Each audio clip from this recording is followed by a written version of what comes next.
Salam hörmətli izləyicilər, bugün sizə yeni din vəsaitindəki testlərdən birisini izahını vermək istəyirəm. Qeyd edim ki, bu vəsait bildiyimiz kimi yeni çıxıb, həm də vəsaitin içərisində qaydalarla yanaşı testlər də, suallar da vardır. Nümunədə üzərində rəqəm yazılmış hansı sözlər zərfdir? Bu zərf bölməsindən götürülmüşdür. Bizə lazımdır zərf.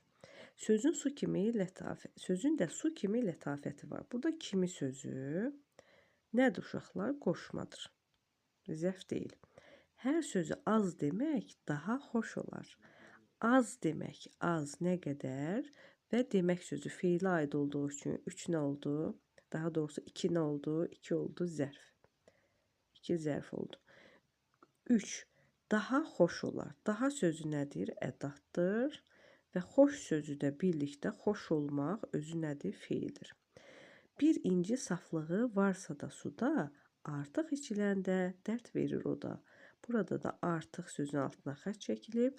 Artıq içilmək. Nə qədər, necə içilmək? Artıq içilmək.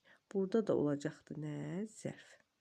Və 2 dənə zərfimiz oldu bizim uşaqlar. Bir, az demək, bir də artıq içilmək. Cavabımız oldu 2, 5. O da oldu A bəndi.